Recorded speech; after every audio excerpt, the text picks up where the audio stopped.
Welcome to Thursday Night Knives. I'm Bob DeMarco. Coming up, CRKT's 2022 catalog.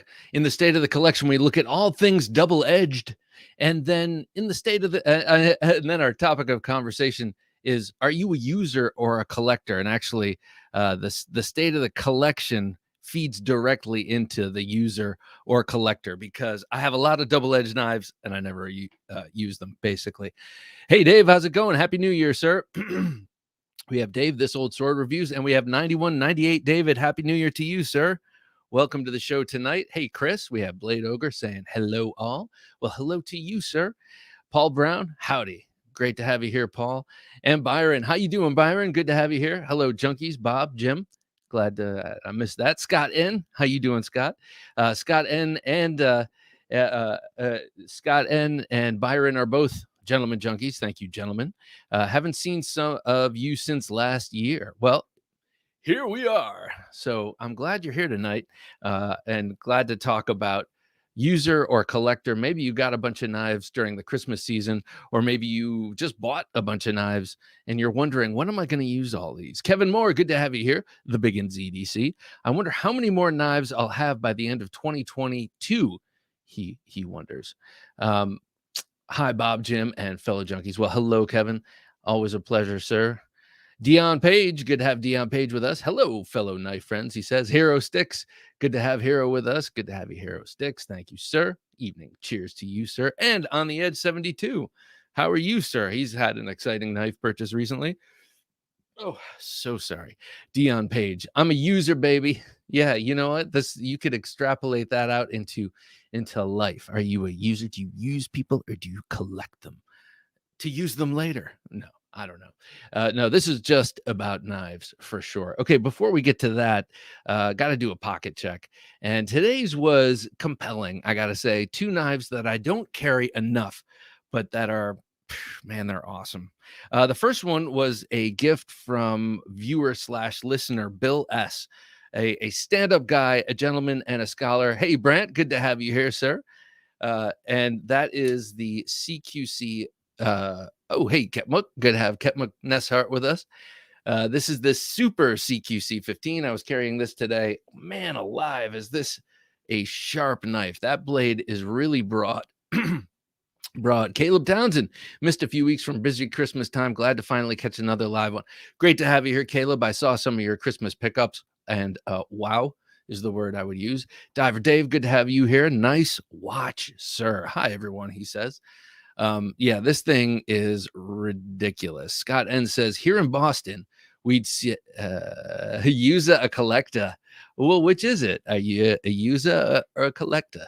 Scott D-Bass, good to have you here. Good evening, Bob, Jim, and everyone, he says. So this CQC 15, EDC Oz, good to have you here, sir. This thing is a big knife, 4-inch blade, big ass, about 9 inches overall, and ergonomic as the day is long. And on a lot of knives lately, that's bothered me, but Emerson's will never bother me. They'll always have a special place in my heart. They're ergonomic, but not too ergonomic. Look at the shape of this blade. Half Commander, half CQC 7. So you get the recurve of the Commander and the faceted tip of the CQC 7 Tanto. Sean M, good to have you here, Sean, as usual. Always a pleasure. G-Man W, how's it going? Love the CQC 15, he says.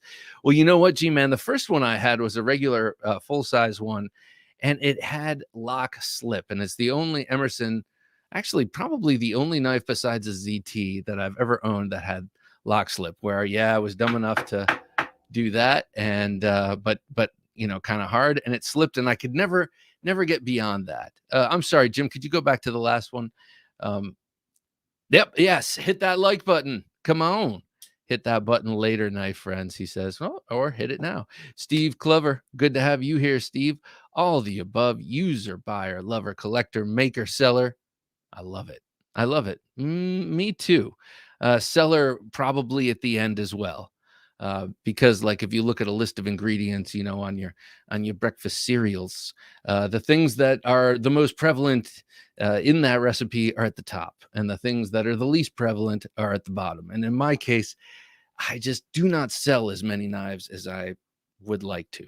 I love the CQC 15s. I have 3 of them, says On the Edge.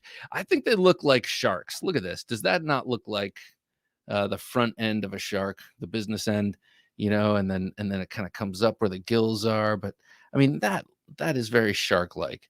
But just an incredibly sharp and awesome knife. Bozbevak. Sorry, sir. Bozbevak. Good to have you here. Definitely collector, holding my USMC fighter flipper. Ooh, is that the one that's the hinderer? Are you talking about that big ass hinderer? I would love to get my hands on that one. Love that. Dave says a user knife serves us while a collector blade is there to excite the imagination. Exactly. Waxing philosophical this evening. Wax on, brother. Please wax on.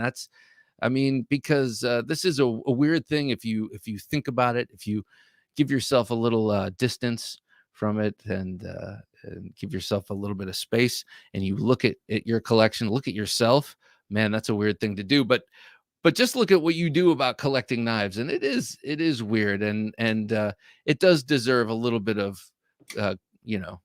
pondering. So Dave, I appreciate that. Steve says Kluver. Okay, thank you, because every time I say it differently. Thank you, Steve Kluver. Kluver. Got to say it 3 times to remember it. Kluver. A 4th, it's cemented. Got it, Steve. 9198 David says, love the CQC 15, so choice.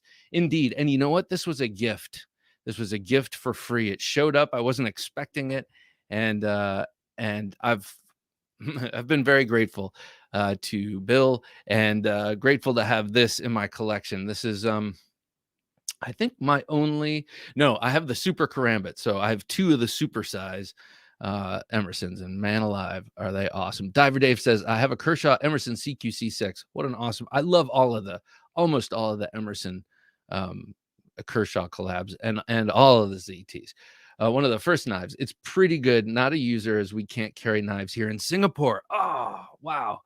Yeah, I remember a kid getting in trouble in Singapore from the States in the 80s or 90s, and he got caned. Whoa, that's like a soaked rattan stick. So yeah, don't break that law. But can you own them? I'm assuming you can own them. You just probably can't walk around with them. Here is a ZT Ernest Emerson design, and a lot of people, when these came out, were saying, oh man, this is ZT making Emersons better than Emerson.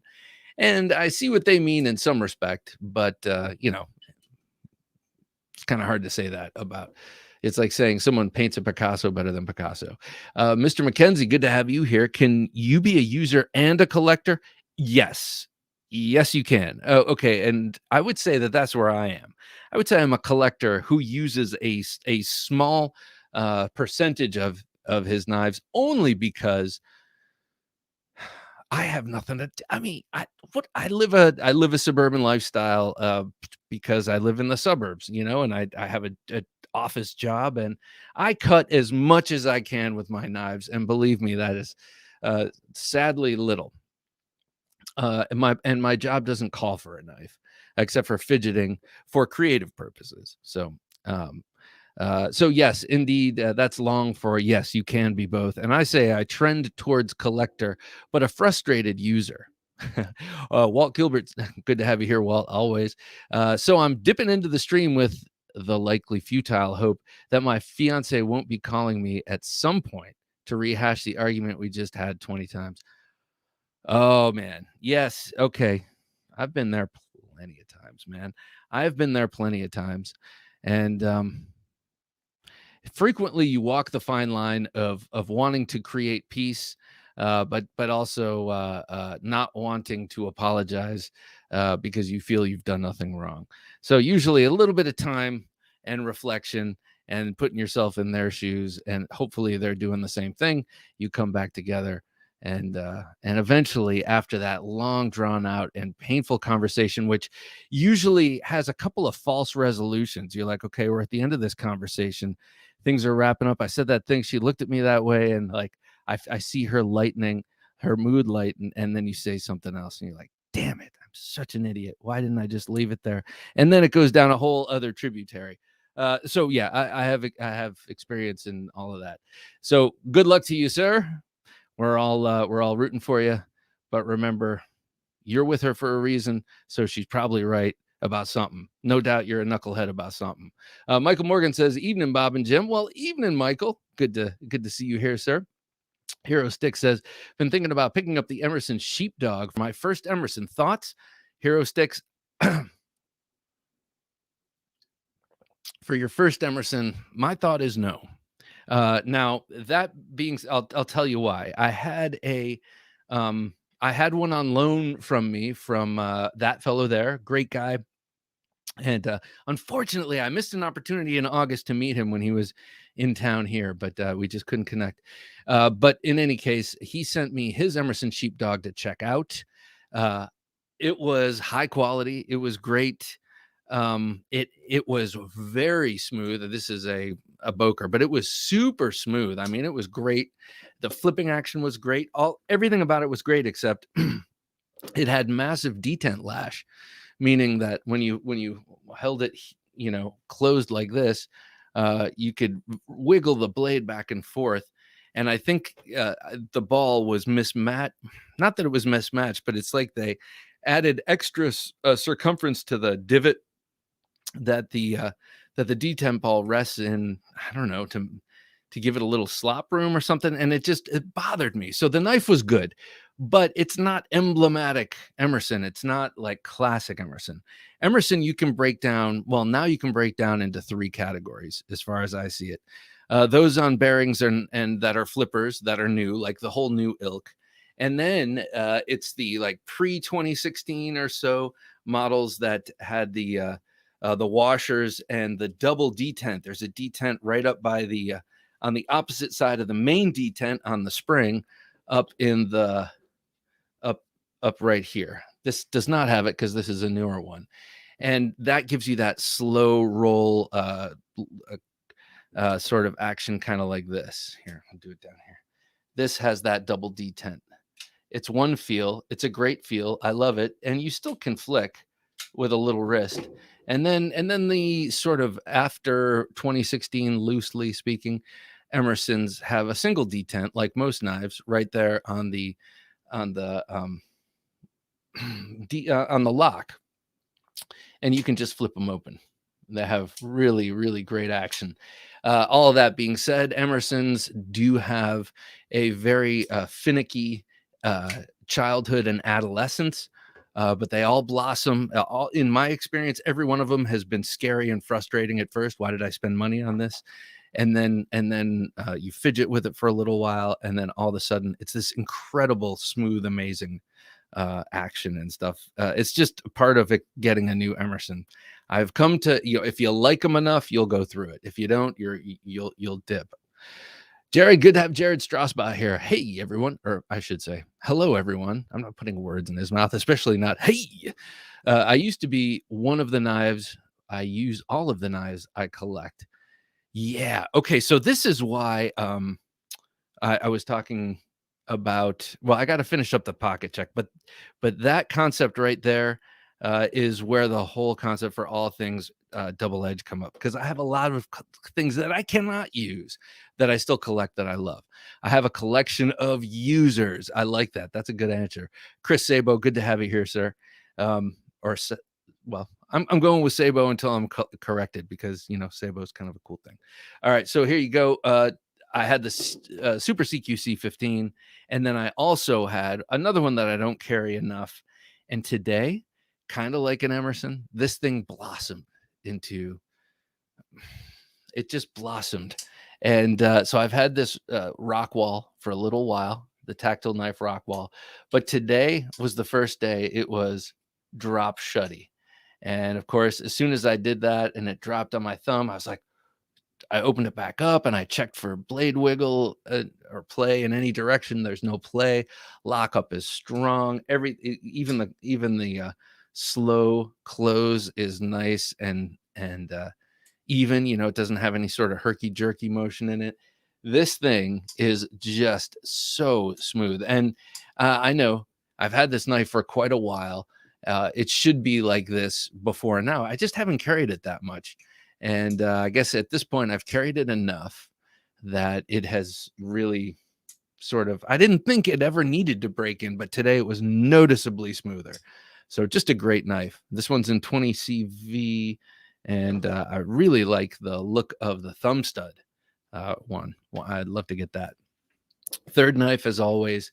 I did not have a fixed blade on me because I brought my Elvia, my Copus Designs Elvia, to work, but I ended up sending it off to someone I just spoke to last night, who's going to be on the podcast in a couple of weeks.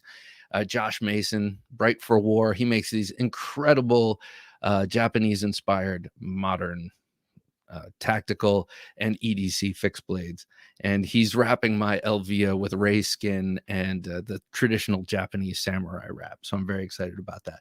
Last knife I carried. I am a user who also collects. Yeah, I think that's how I think I started. I was collectors are weird, like what? But then I realized, wait a second, I'm way more of a collector than A, not, and then B, a user. Not that I wouldn't be if I didn't have a lot of good reasons. And maybe sometime later in life, we move further away from the city, I have more and more reasons. Okay, so the last thing I carried today, something I carry all the time, which is this Bastinelli Diagnostic. Just a great little self-defense knife. If someone is right on top of you, I would imagine this would be pretty wicked in a grappling scenario. But it's just a great little utility knife. You look at that hook and you think, oh, that's very fragile. But the whole thing is chisel ground. So it's got a bit of meat behind the tip. But that tip, rest assured, is very, very thin and slashy and rippy. So great for opening boxes and envelopes. I haven't truthfully, I haven't really opened up boxes with this. I have opened envelopes with this. I would imagine it would be great.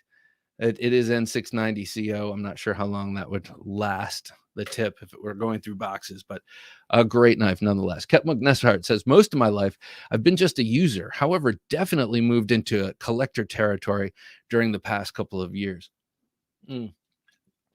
Yeah, that I would say that L2 Wright Canadian belt knife that you loaned me, sir, was both. Definitely a user. I know you use that when you go hunting, but also worthy of a knife collection. That thing is awesome. Jay McConnell, I'm sorry. Jay McConnell, good to see you, sir. Hey, y'all, I've had time self-identifying as a collector. I'm sorry. I have hard time self-identifying as a collector. I collect users. There are just too many of them to use.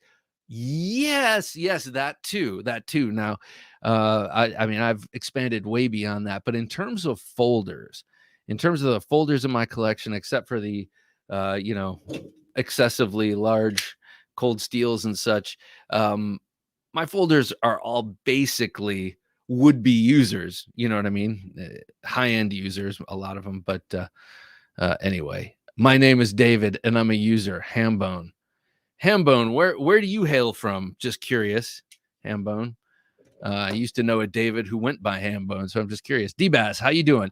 When will we get to see Jim, the man, the myth, the legend, controlling the switches? So D-Bass, if you were with us a couple of years back, you would have seen Jim on the weekly. But at a certain point, he decided that he has more to offer on the producerial end. And though he's got a killer radio voice and is my good friend, and I love talking to him and seeing him right on screen, man, since he got himself off the screen, I would say this show has, took a turn and has just gotten better and better and better. So maybe he'll grace us with his presence someday, and maybe we'll plan that post haste. What do you say, Jim? Pull out one of your note cards and write that down. I think that would be the way to go. Blade Hobby, good to see Blade Hobby here. Hello, fellow knife junkies. Blade Hobby, I just can't put it down. I love this thing. Got this from Blade Hobby. Screaming deal. Thank you, sir. Love this knife. Rock soft. How you doing? I didn't see what you said, but I'm glad to have you here. Pocket check. What is in your pocket? You let me know. If you have more than 2 knives, you're a collector. We shouldn't lie to ourselves. All right. Well, I mean, that's going a little extreme, but I see your point. I do see your point. And I like to call them exactly what they are sometimes. It's kind of like doing the math. Kevin Moore says left pocket, Spyderco roadie. Very nice. Right pocket, Benchmade bug out. That's it. Nice light carry. He was ready for action. and parkour. I just watched James Bond. Oh, by the way, I got a rant about James Bond later. So I'm going to write this on a piece of paper in front of me. James Bond. I do apologize. I am now officially all over the place. But I was just going to say to Rocksoft point, a little extreme. But yeah, and then calling them exactly what they are. They are luxury items because indeed we could all get by with the Cobalt knife probably that you could get at Lowe's, for $20 or under. Use that until it's gone and then get a new one. Yes, of course. That would be if we were ascetics, like, is that what it is? Ascetics? They're like Professor EDC. Is it ascetic? Like someone who lives a very, very austere lifestyle, like to the extreme, yes, then we would just have that Cobalt knife. But we're not. We are. I'm not. This is going to sound negative. We're spoiled Westerners, but in a good way. And if this is how we choose to spoil ourselves, man, it's better than going out and doing bad things with other people and that kind of stuff. So I'd say we're okay. I also really work on my justifications on the regular.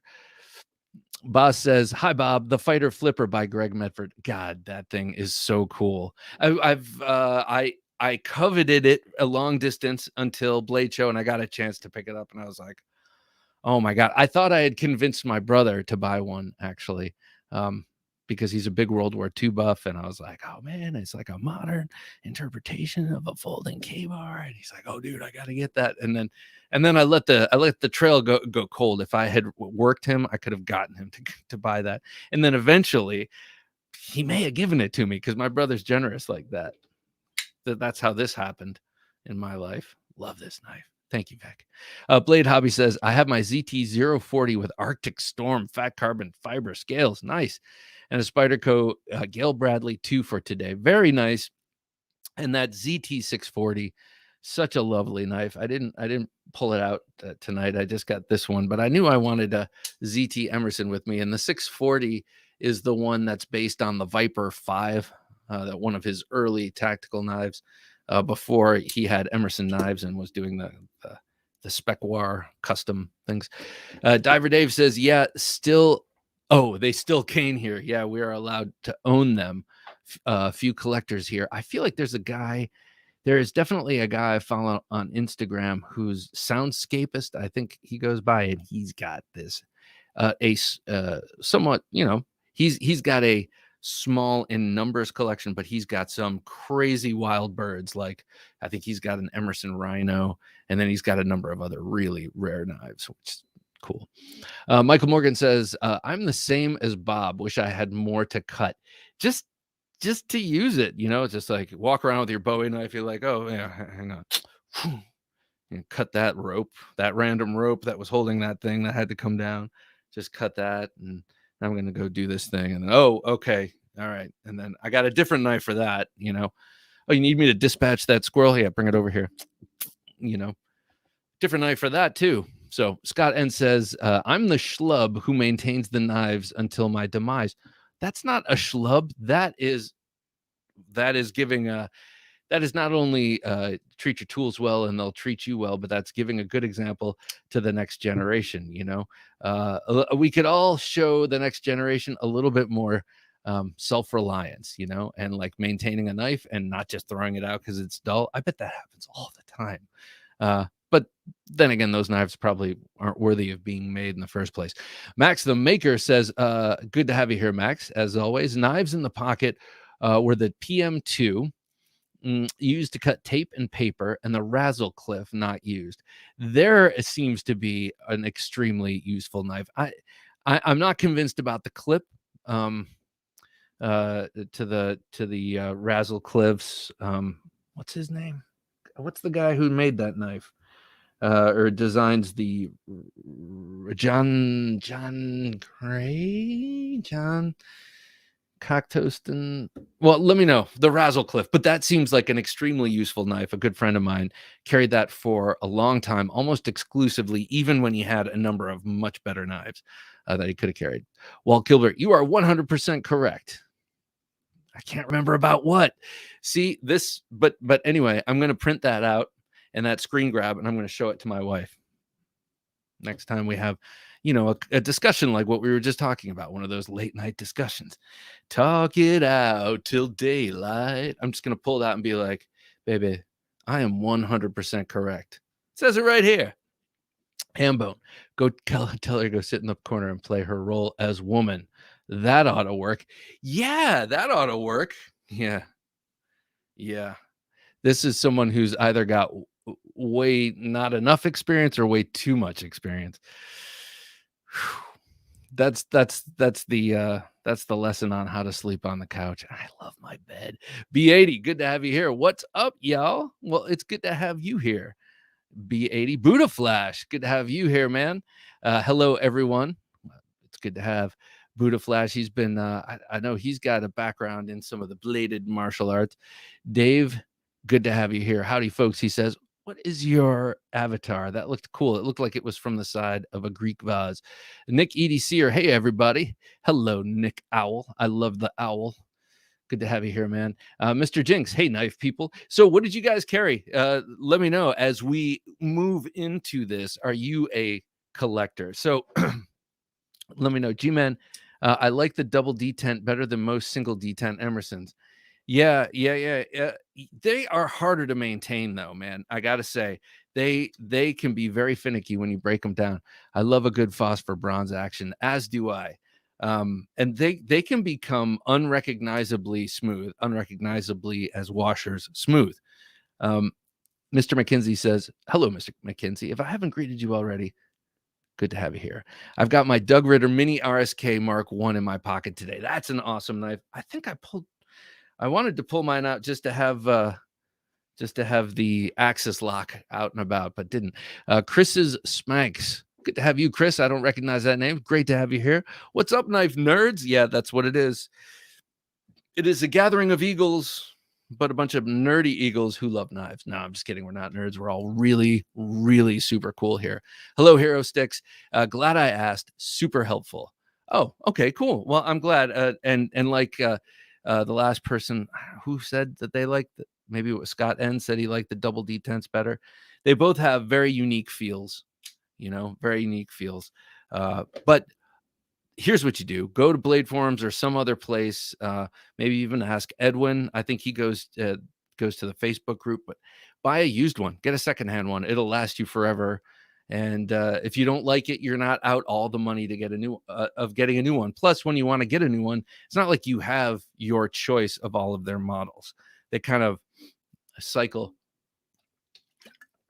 models through, and recently they did a rehash of the Persian, and like an idiot, I didn't go into Hawk to get one, and I'm sure they're not even there. I haven't even checked because I don't want to face the heartache, because I've wanted a Persian, an Emerson Persian, for years and years and years, and this is the first time they've like re-released them, and I saw it and I could have bought it, but I was like, dude, I don't have $275 right now to just drop on and that's just how it is. If sometimes I fantasize like, and not, no, I shouldn't even put it that way. But just some people who have a lot of money and not a lot of responsibilities to put it towards, have these collections that I sometimes covet like a weak man. God, I'm a weak man. I'm just sitting here telling you about how jealous I am of other people's stuff. But all I'm trying to say is, too many knives, not enough money or time. Snuz, good to have you here. Hey, folks, just here for a moment before work. Well, it's always a pleasure. We love what you bring. Dropping by to say hellos. I use knives. I collect knives. I like me some knives, folks. Yeah, you know what? It kind of doesn't matter. I know that some people get a little self-righteous, though. The hashtag use your shit movement. It's a movement, man. No, but I mean, they can get pretty self-righteous. Like, look at the scratches on my expensive knife. That's because I use my shit. It's like, yeah, okay. That's good for you, man. That's really great. If I had a tin can I had to cut with my Strider, I would too, but I don't. I have a can opener. Sunbun Bradley says, I have 3 blades that I use a lot. I love hearing that. It sounds so well. I invite you in. So let me just tell you, I used to have a friend long time ago who basically wore the same thing every single day. He had a number of them. He was like, not that he was Einstein, but maybe fancied himself someone kind of like that. But anyway, he wore basically the same thing every day. He had a bunch. You look at his closet; it was like The Fly, the movie The Fly with Jeff Goldblum, all white shirts, all black pants. And for a while, I thought, God, that's so cool, man. He's just like he's just so I appreciate the discipline of having three blades that you use and that you take care of, because when you look back at generations we really respect, like my grandfather used knives, and he's the one I got this love of knives from, but he wasn't collecting like hundreds and hundreds of dollars worth of them. Hundreds. That's so he was, hundreds and hundreds. That's being very coy, but you know what I mean. Byron, pocket check, ZT0308, and the Milwaukee Fastback Razor. Junkie user. Excellent. Excellent. The 308 has been on my mind. I don't know how I haven't gotten a 308 in my life. I think they came out and they were $300, and I was like, look for one used. And then I didn't care that much, but I keep seeing them in different people's videos. Kevin Clary just had one in the video he put up today, and I was like, damn, man, that's such a good looking knife. And the one time I got to hold one at the USA Made blade stand, I was like, man, this thing is sweet. I need one in my collection. And let that drop. Yoda Doug's Tool Collecting Channel. Good to have you here, man. It's been hard for me lately to decide between buying ratchets and pliers or more knives. I just got into cold steel this week by ordering a couple. Oh, that's a great way of doing it, man. And this is funny. You raise an interesting point here, because oftentimes when I'm feeling like an intellectual and I start waxing philosophical, I say, what is it about knives? What draws us to knives? And I try and get really into it. And I'm like, people aren't into wrenches the way they're into knives. But every time I say that, I'm like, there probably is. And I think you might be that guy. And you might represent, 10,000 other people like you. And then the other guy with a tool channel represents another 10,000. And then the other guy with the tool channel, like when they say writing your congressman, you get the point. So interesting. Anyway, Mr. Jinx, definitely a collector here. Sorry, I just went off in a tributary and got lost. A collector of users here, says DJ. DJ, good to have you here as always. DJ Chet Cobra. Caleb Townsend, today I carried the Olamic Swish and the HEA Designs Hunter. I had such a nice time talking with that guy, Sam Abdelrahman of HEA Designs. He is such a cool guy, and I love talking to him about about how he goes about the whole thing. He just seems like he's got a real joie de vivre that I appreciate and really likes what he does. And that Hunter, what a cool knife. What a cool design. Thank God he didn't make it in a 3.75 inch bladed version, or I would have to, sell some Legos. I'd go up, I'd find my, one of my daughters is really into Legos. I would just sell off some Legos, sorry, kid. That's how life is. Or I'd say that's what taxes are. Okay. And go from there. 9198 David says, was in a suit today with my original Spyderco Sleesh Bowie. Very nice.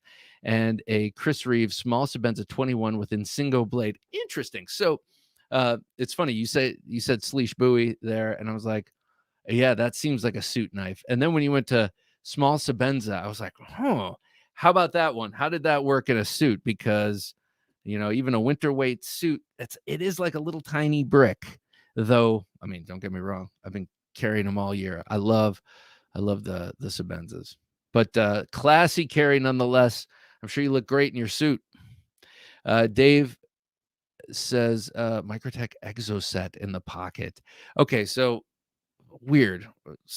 I'm not even going to. I have a weird story around the Microtech Exoset, but I have to get to the bottom of it before I actually even bother trying to tell you, because with the way I'm talking tonight, I could give you a big giant word salad, 5-minute word salad that will go nowhere. So I'm gonna stop right there, like I just did. Blade Ogre says carrying the Medford Smooth Criminal in S45 VN and the Bastinelli Mako. Nice. God, I love the Bastinelli knives. The Microtech Ultratech 85. Okay, so that's the UTX 85. 85% of a regular Ultratech. So think of this, but only 85% of it. The Thanger Texas. Oh, okay. That's the Thanger Texan and the Gavco Thresher. Is the Thanger Texan, is that your Bowie knife, the one that you've been working on? Let me know. On the Edge 72 says, today was the Sebenza 31 in box Elder and Ladder Damascus. That sounds really ugly. And also the Microtech Shadow Scarab. I'm just kidding. I'm actually thinking of National Lampoon's Vacation when they're at the hotel and they're all settling in, and Chevy Chase spots Christy Brinkley at the pool, and she's taking off her thing, and she's got her bikini, and Beverly D'Angelo, the wife, comes up and she's like, "What are you looking at? Are you looking at that lady?" And he's like, "What, her? No, she's ugly." And she's so clearly gorgeous. She had a lot to do with my development as a young man back in the 80s. DJ says, in the pocket, large Sebenza Damascus, very nice. And the GEC 86 Stag. Ooh, both awesome. I love the 86. And like the Sebenza before you, the 31 sounds gorgeous. That box Elder also sounds nice, man. Kep McNessart, I'm carrying a Finch Drifter and the Bark River JX6 and a green Eldris. Okay, so the Bark River JX6, I had that loaned to me, Tier 1, I think loaned that to me. Is that the one that has the karambit ring, or is that the one without? I think I have experienced both. The one without the ring, I love. That's a design by Prepared Mind 101, Chris Tanner. I've always liked his channel. He's an Ohio boy. I tried to get him on the channel. He never responded to my queries, but I shall continue. CQC 7 AWT. Oh, what's AWT? Advanced Weapon Technology? Wait, AWT I think of as, I don't know. Okay, CQC7 AWT and the Mini RSK Mark 1 G2 in blue. Very nice. Mine's in purple. I like color on the smaller knives for sure. Sean M. The new Civivi all black Vagabond is like carrying the Batmobile in your pocket. Love it. The Vagabond. All right, it'll come to me in a second. As you know, I've been on a little Civivi kick, and so this has been one of the ones that oh no. There's a little tiny nick. God. I will compartmentalize and take care of this later. Tag nabbit. Look at what I just did. Right there. Right there. You can't see it, but I can see it and feel it. Buy once, cry once, no doubts. I couldn't agree more. Or as my grandmother used to say, and whenever anyone says that, like my mama used to say, like my dad, I'm always like, your dad never said that. That's bullshit. You're just saying that to sound folksy. But I swear to God, my grandmother actually used to say, buy the best you can afford. And I remember that because it's great justification to do just that. ZT0562 tie. God, I love that knife. Never lose interest in that. And the Case Copper Lock green jig bone. I love green jig bone, period. Case does awesome green jig bone. They do great handles. All of their handles are great. Mr. Jinx, Hogue K320 today. Stonewash Tanto. Very nice. I love those Hogue knives. The button and the able locks. Jay says, had the Bantam Swiss Army knife, very nice, in the PJs, and moved down to the Pena X Series Barlow and the KCV Peanut. Oh, that's a nice combo. Back to the sack. I got you. Yeah, my pajama knife tends to be something clippable, but something light. Here's the thing about pajama knives. Let's talk about this uncomfortable topic, pajama knives. When you're walking around in your PJs and then late at night, I'm not saying this ever happened to me, but say you decide to have a nightcap. Maybe I'll just have a little whiskey before I go to bed. And then you get in bed, and then a little while later, you're having difficulty falling asleep, and you're wondering why. And then it's like, oh, what is that in my hip? And then you realize you're in bed with your jammy knife still in your pocket. That is so freaking dangerous, man. I always imagine waking up like in The Godfather, except it's not, it's not horse blood. And somehow my Arcona has come out because it's nice and light. It's a great PJ knife, nice and light to carry around, but it's sharp, and it wouldn't take much for that to happen. And what a tragedy that would be. So I know this sounds weird, but I am being serious. Please be careful before you go to bed. Check your damn pockets. I've gotten into bed more than once with a knife in my pocket, and I am really training myself against that, because that could be some fun hobby becoming a serious fucking horrible tragedy. So check your pockets before you get into bed. Okay, this PSA is done. And I'm moving on to Blade Ogre. I love the Smooth Criminal so far. The only thing that I would prefer would be no flipper at all, but the button lock works great. Oh, interesting. Yeah, I don't know. I come and go with the flippers. It depends. It depends on the knife, for sure. D-Bass, I carried one of my older knives in the collection, the ZT 0562 tie. So you're the second person to mention that tonight. What a great knife.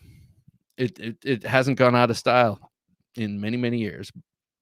Excuse me. Blade Hobby says, I guess I'm a bit of both, light user and a collector. I have a desk job, so I need more to cut. Yes. Yeah. But don't underestimate the value of, if you can get away with it in your workplace, having these around for inspiration. I always bring like a couple. I kind of leave them on my desk. I cover them with stuff, or put them in my drawer, and my drawers, and pull them out or whatever. But to have these things, especially if you're writing or you're doing something creative, even if you're not, even if you're writing a manual on how to, even if you're writing a technical manual, just to have something close by for that fidget and for that inspiration. It's a thing of beauty. You can look at this small little thing. You don't have a room with a view, maybe, and you can just look at this and contemplate, oh, I know how I'll write this manual on foot scrapage, and there you go. And it's because of this. Dave said, Smooth Criminal is a great knife. I do wish it had a thumb stud sometimes. Okay, who is disgusted? No. Okay, who's just offended by thumb studs that are anything other than a thumb plate or a thumb stud? I cannot stand these triangular things that I'm seeing appear. Or a thumb opening. I'm not even calling it a thumb stud. It's like a thumb trapezoid. They disgust me, and they're offensive to my eyes. What do you guys think? There's some otherwise pretty cool knives. What was the knife? And like Israel Bacchus. I love that dude, and I love his designs. As a matter of fact, I got one of them right here. So I'm not in any way dissing him, but when he came out with the second iteration of his Tanto, he changed from flipper only, I think, to thumb stud. But the thumb stud is one of those trapezoidal, triangular, non-circular thumb studs, and I just don't like them. I don't know. The only place I've seen it work is on that that new Jake Hoback knife. Chris says, carried my K390 Andela, very nice, and a Benchmade Adamas after work. I love the Adamas. I need to get an Adamas in my life. I like Shane Sibbert, everything he's ever done, except agree to come on the show and then never agree on a date. I love everything else he's done. Blade Ogre says, the flipper is very stiff, but love the rest of the Smooth Criminal. Well, I think at least in the few Medfords I've had, which is like 3, they've all had a little break-in period too. And but I think that's kind of baked in. I think that's supposed to be that way. KfBoston, good to have you here. Hey, all, he says, with 2 beers clinking together. Well, cheers to you, sir. I got some water tonight, and seem to be gabbing a bit, so I'm getting dry. EMP EDC Nimble, nice. And the Hinderer XM 18 3.5. You can't just say that and not tell us what blade on the Hinderer. The Nimble is a cool knife. I like those EMP EDCs. I especially like the one that had the cleaver shaped blade. I'm pretty sure that's not the Nimble. The Nimble, I think, is the one that's got the spear point. Either way, I know it's beautiful because I love them. Love using my collection. So KF and everyone else, Hag 90. I'm a user. I just got the TS 265 in today. Very nice. I have my first Tucson coming in the third week of January. So you're a user and a collector, let's say. Okay, you collect users or you use what you collect. Either way, the next knife you buy at any given moment, what is the criteria? What is the criteria for it? I guess it depends on if you're a user who collects or a collector who uses. Buddha Flash says, my work at home carry today Spyderco Dragonfly in crew wear. Classy carry. I do love the Dragonfly. Mutsumbo, good to have you here, Mutsumbo. Hang on, I'm going to get this right. Mutztumbo. Good to have you here, Mutztumbo. Good evening, all, he says. Good evening to you. That is is that a corgi? It's a cute dog anyway. Hero Stick says, today's carry, Hinderer half-track Warney. God, man, no one makes a better looking Warncliffe than Hinderer. I defy you to show me a handsomer Warncliffe than a Hinderer. In battle bronze, black G10, very nice. And the Swiss Army knife Cadet in black. My Cadet! I traveled somewhere over the past 4 years and lost my Cadet. And I keep expecting it to just pop up, but I think I lost it on a trip. Chris, yes, you could buy another one, Bob, but they're $30 or whatever. Yes, I know, but it's the principle. Chris McNair, good to have you here, Chris. Just took a walk around the city with my daughter, carrying the all-black Para 3 lightweight and a White River M1 backpacker, just in case. I do like that White River M1. What city? Just curious, if you don't mind telling me. Nick EDCer, I've always thought of myself as a user with a collection of knives. I think, you know what, whether or not that is, I'm sure in your case it's true, but I mean, I could see myself saying that because that's what I want it to be. And I'm not accusing you of that, sir. I am saying I could see myself saying that, but I think I'm a rampant materialist when given an opportunity to get a cool knife and it doesn't make me sacrifice in another part of my life, I go for it. So I don't know what the hell that is. I guess that's a collector. Hag 90, just hit the like. Almost forgot. Well, thank you. Hey, everybody, hit the like button, man. If you're hanging out, hit the like button. Alex, how's it going? Alex of the Knife Box channel. Hey, everyone. Been a while since I can catch one of these. Alex just did an awesome video with Advanced Knife Bro on collecting GECs. You have to watch it. It was a true meeting of the minds. I like what he's doing over there. He's doing different kind of knife videos, and we need that. Bobby 357, good to have you here. I learned pretty quickly that there's always going to be another knife. Oh, yes. I don't mean to be like, oh, it's just that I learned that so long ago. It's a given. It's like before the knife that you paid for shows up, it's like, you're lining up the next one. And they have a word for that kind of behavior. Hag 90 says, I'm a heavy user. Yeah, that's kind of the word they have for that behavior. SNG Lego by Strider is my EDC most days. Very nice. I had an SMF Lego, and it was cool. It had lock stick. I couldn't get around. I ended up selling it, and years later got this SMF. I do love them. Want them in my life. The blade stick is annoying, but the Lego handle is charming and at the same time just a bit blocky, but I do love it. Kevin Moore says, I did a count on my collection at the end of 2021, around 75 knives. I may have a problem. Well, you do know the position you're putting folks like me in who have vastly more than 75 knives. If you say you have a problem, then it's clearly obvious that I have a problem. So I resent you for that. For doing that mathematics. Doing math is always dangerous. Life math, when you start figuring out how much time you've wasted. by averaging how much time you wasted today and then how much time you wasted all week, and then doing the math and then figuring out, gee, if I had just picked up an interest, and not that you can decide what grips you, but if I had only picked up an interest in stocks 10 years ago, I could be a mogul with all of the knives, each of them. But hindsight.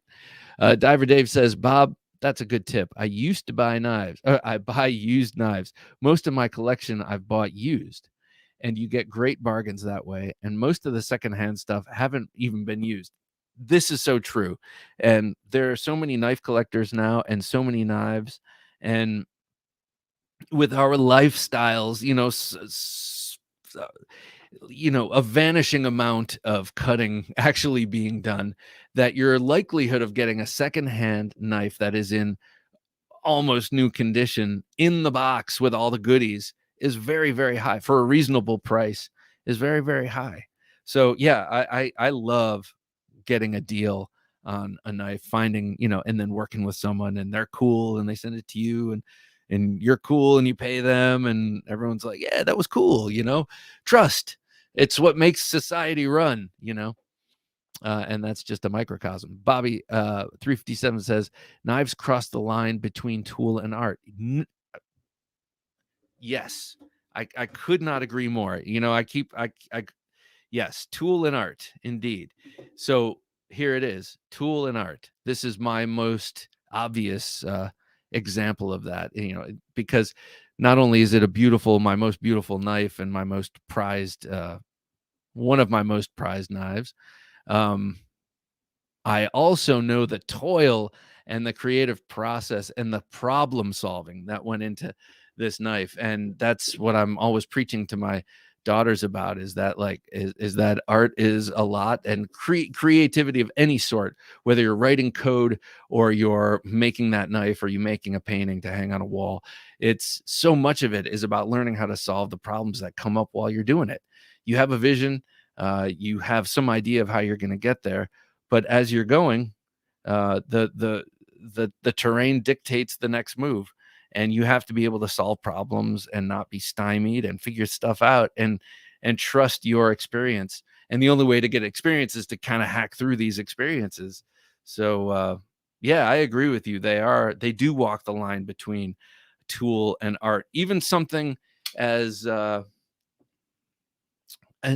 of the mill as this, and I mean run of the mill literally.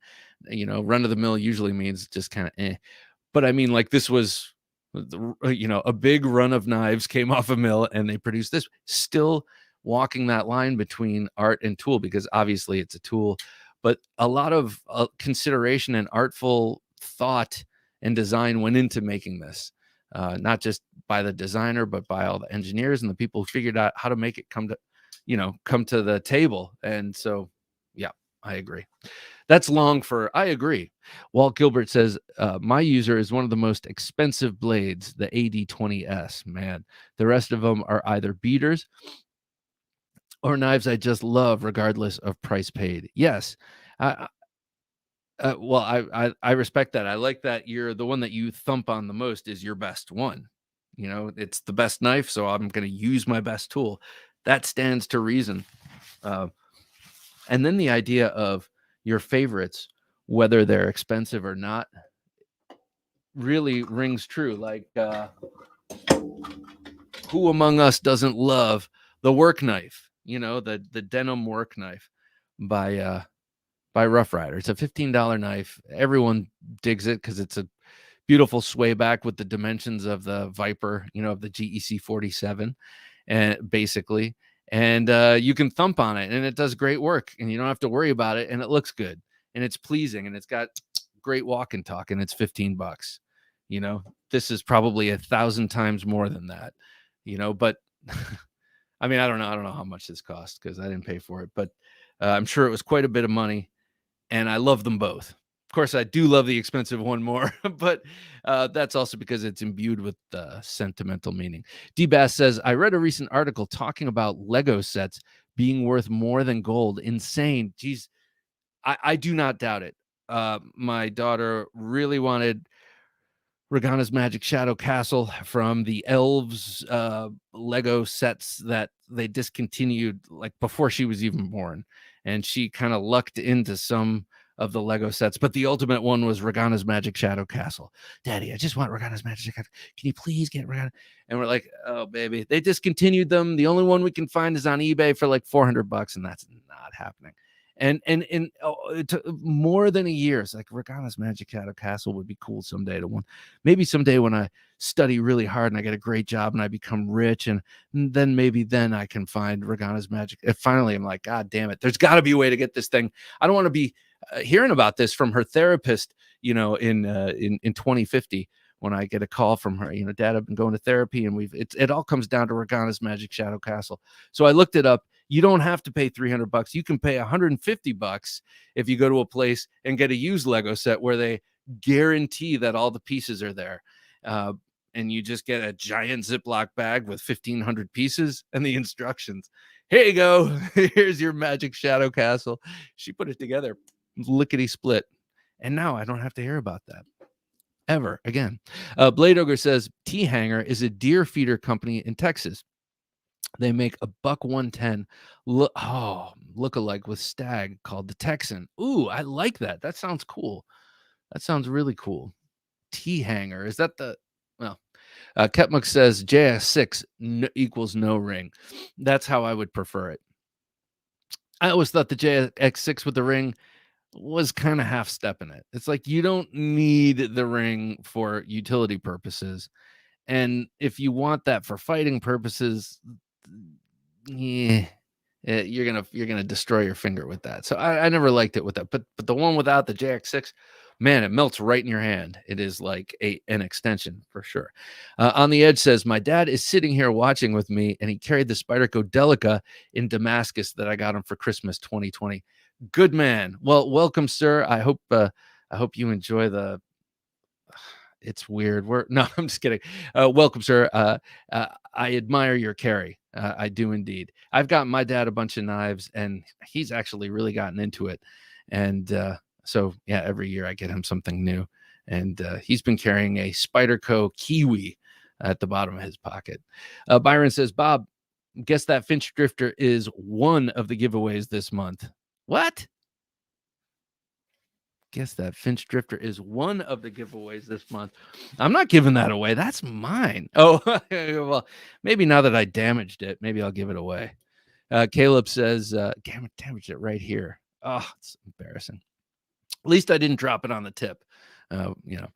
Caleb says, my deadlock is supposed to arrive in a week or two. I'm very excited about that. Oh, my God. Okay, so Caleb is getting the Hawk, the G&G Hawk deadlock, and they make, by all accounts, the world's greatest out the front with zero blade play and 100% solid action. And I think it's cool because it's another one. I think they are cool because they are another one of those family knife stories. That in this case, it's father and son, and they're like mad geniuses, developing these incredible, innovative folding knives in like this old barn. I think it's really cool. It checks a lot of romantic boxes for me.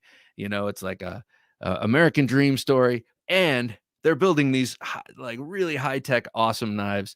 They're prototyping them in this amazing old barn. I think that's cool. Blade Hobby says, I would have to wear PJs in order to have a PJ knife.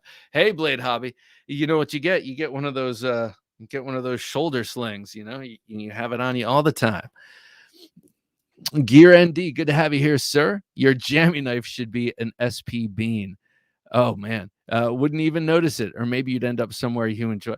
Oh, God. So that's the thing. The not noticing it is the part. If you're gonna wear a pajama knife while you're just cruising around before bed, make it a heavy one that you just cannot forget is in your pocket. Russ Cagle, good to have you here, Russ. Good evening, everyone. Well, good evening, sir.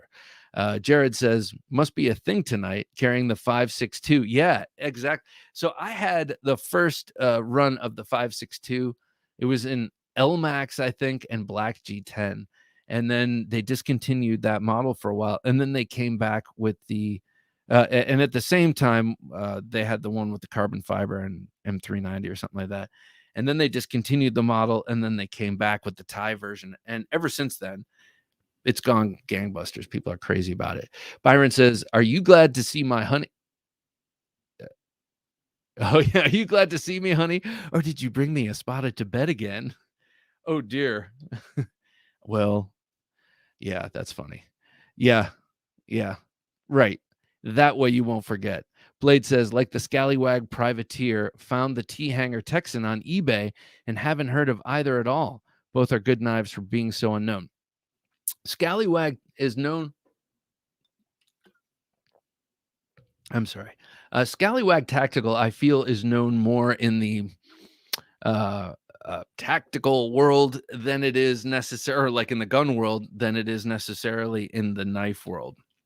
I mean, they had a huge booth in the second room at Blade Show, and a lot of people there, and most of their stuff is geared towards self-defense. They make a popular triangular sort of ringed dagger. They make them in titanium, or they make them in anodized aluminum and in steel, and they have a whole bunch of self-defense-y kind of stuff. And then I think they're like the Privateer, the folder. I think they just farm out the design and the making of the folders. I think their real bread and butter and their real focus is in their fixed blade fighting knives, which they have a pretty good selection of.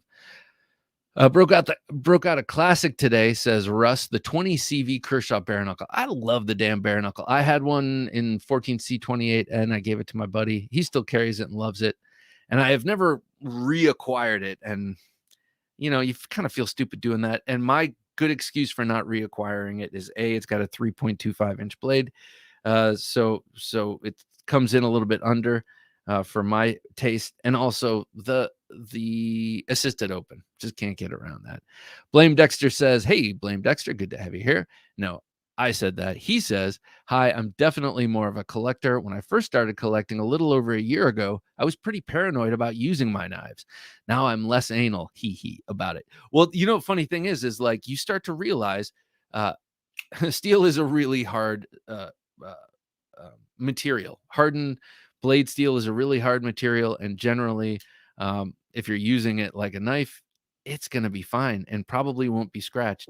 Though the mystery of Kydex, how the hell Kydex scratches blades, I don't get. And we get into a discussion with that on one of the shows coming up. But yeah, I don't understand how that happens, but it does. I'm carrying the PM2 in S35VN. Oh, hey, B80, good to have you here.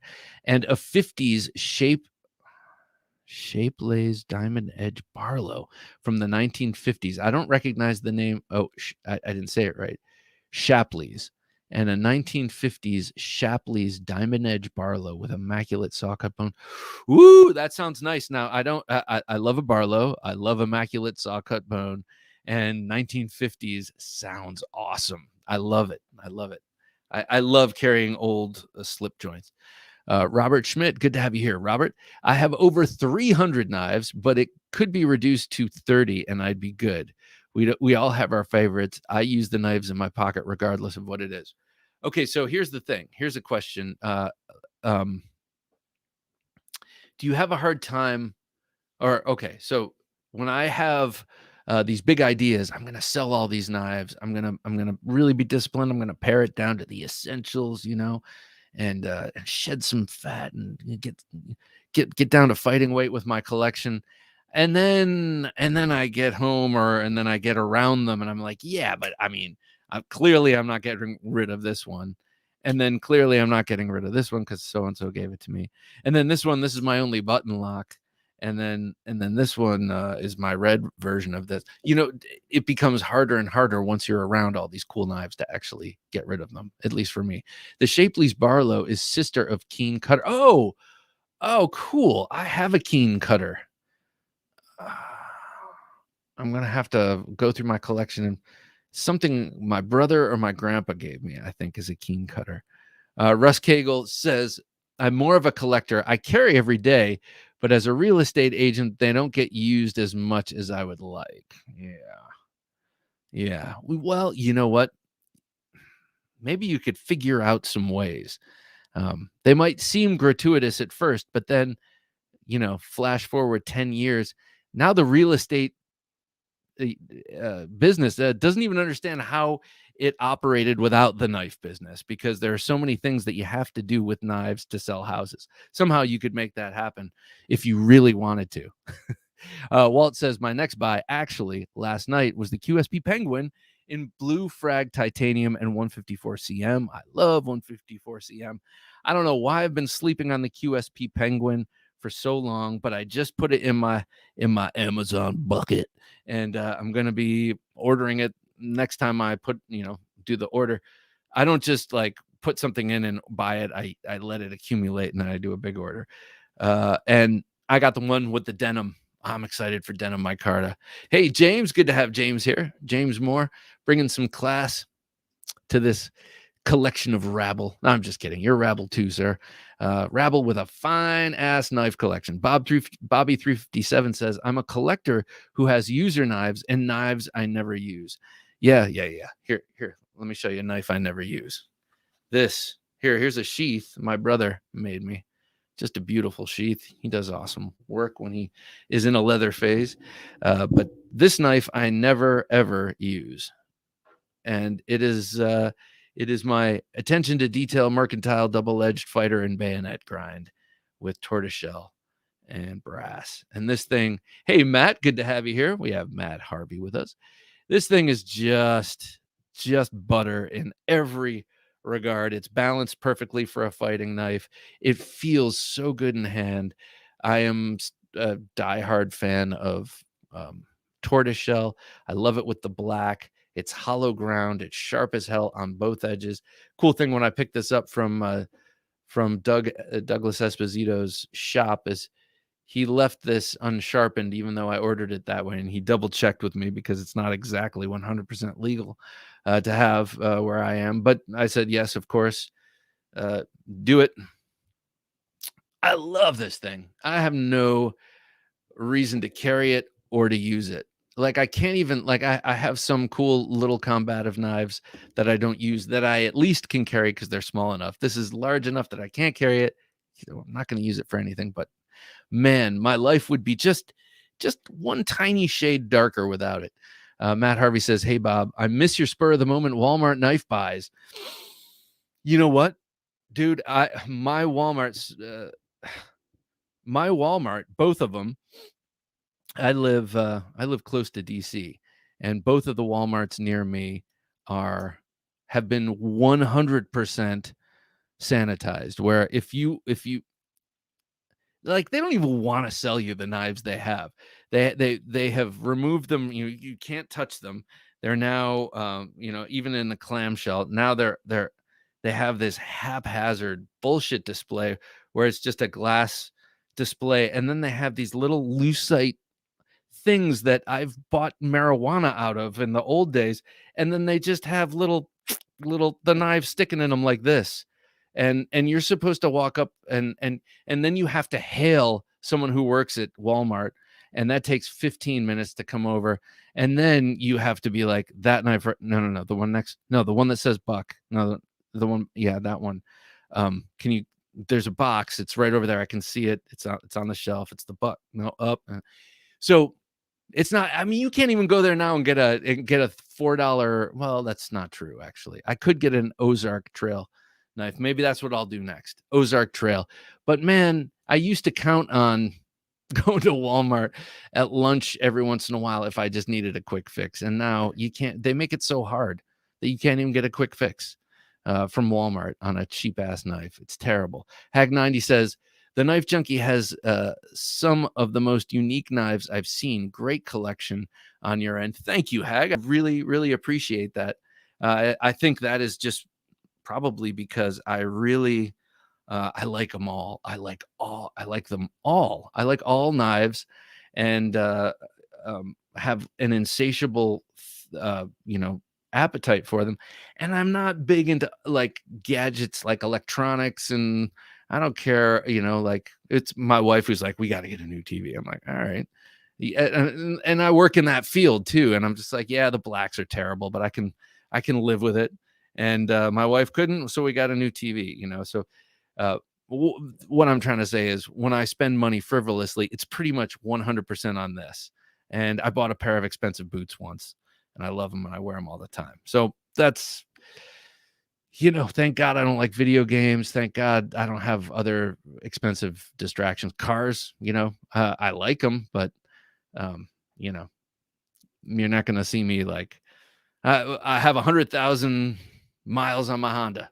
So I spent all my money on my frivolous purchases right here. So, but thank you for your compliments on my varied collection. Hero Stick says, my users, Cold Steel 8010. What an awesome knife. American Blade Works. Ooh, you have the version 6. Awesome. Rat 2. The Berg Blades Iron Pup. That's such a cool looking knife. Never held one. Kaiser Shard.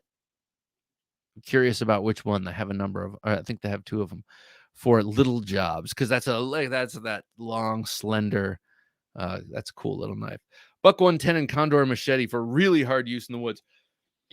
Ooh, excuse me. What Condor machete? I'm curious, because I have one of their early Go-Lock machetes, and it's a 1/4 inch thick. And now that I think about it, it's like I could never. It's like it was even hard to use to cut wood. It was just like a giant, very thick slab of metal, but beautiful and beautifully worked handle. 9198 David says, I'm a user of my collection. I fully embrace my. Oh, that's right. Eichmomania. Writing it down again. I'm sure I did last time, and that page is long gone. Eichmomania.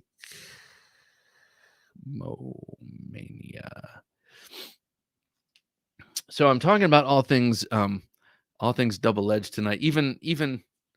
Even this, because we were talking about user. Are you a user? Are you a collector? And obviously, here. Let me.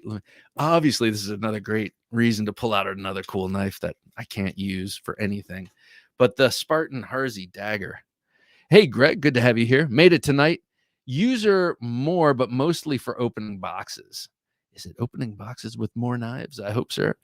This thing is, a single purpose knife, and thank God that I don't need to do that purpose, but it's beautiful.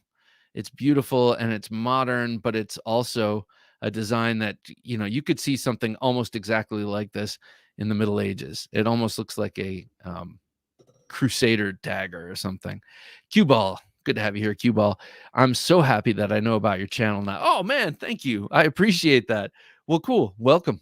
There's a lot of knife geeking out here, and it's not just folders. I love folders, and actually I would say 95% of the knife content I watch on YouTube is about folders, but my collection, I like so much stuff that it's not just folders, but I appreciate it. Eichmomaniacs Anonymous AA. That's right, man. Eichmomaniac. That's funny. James, if I ever wanted an OTF, it would have to be a deadlock. Yes, I could see you with the not you, but I could see a deadlock fitting your collection, because I've seen some that have very unique finishes, and I know that that's part of what you look for in collecting. KC, how you doing? Hey, Bob, popping in for a few minutes to say hi. Excuse me, sorry. Hey, KC, it's good to have you, man. I cannot wait. So I'm on KC's list for his Mach 51. Such a cool knife. Tempest Knives is his shingle, or his brand, and his first knife is the Mach 51. And to me, and I know it's not just to me, it's evocative of the P-51 Mustang airplane and the Mach. What is it? Mach 1 Mustang, Mach 2, whatever the it's a cool looking damn knife. I can't wait to get my hands on it. Especially, I really want to check up that blade up close. The whole thing that you use to open the sort of pocketed fuller areas that look kind of like the canopy of a P-51 fighter. So cool, so unique, and I can't wait to show my brother. He's gonna freak. Gear says, no, Bob. Has been fully rounded. Oh. The bean is fully rounded off and shaped like many other bedroom objects. Just okay. All right. Well, Oh, dude, I'm too old for that, man. What do you think? I'm just an old guy here, man. I don't need a heart attack while I'm just walking around. Terrain 365 Otter Flipper. Very nice. Patina Turner, good to have you here. I love Terrain 365. I love the whole idea of, what do they call their dendritic cobalt alloy? It's Terravantium. I love the sound of that. Terravantium. I dripped out with a custom Norseman today. Oof. And a GEC 87 Tascosa with dark brewed jig bone. That sounds beautiful. Covers and a sharp clip as classy backup. I love. Well, the 87 is a cool knife. But the brewed jig bone, I don't actually know what that looks like, but I'm imagining it's like a honey brown jigged kind of amber beer looking. Niceness. Love it. Brandon found the 1929 still in stock. That's such a cool knife. 1929, the Finch, the charming little Finch scalpel. Good to have you here, Redacted, as always. I am a collector. I use a couple of knives and carry one daily, but much of what I have are in boxes. So this is interesting because different kinds of collectors, you know. I don't understand it. But I know, like for instance, when Jimmy Slash, Jimmy Slash, YouTuber, he's got, I asked him how many folders, not too many, like 500. I was like, whoa. And he keeps many of them in boxes.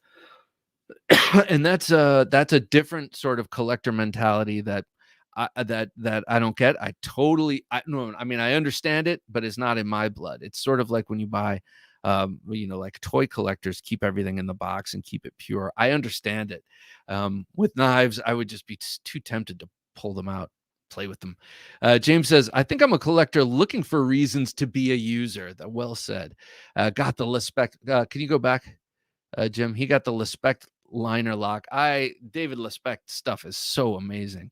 A liner lock here with GOST U10A steel. It rolls right off the tongue, and a great hamon. That knife is beautiful. Guys, check out President Merkin Muffley. That's James on Instagram, and check out this David Lespect knife. It will knock your socks off. It will knock your pants off. Mike Emler, good to have you here, Mike, as always. My user is the Norseman.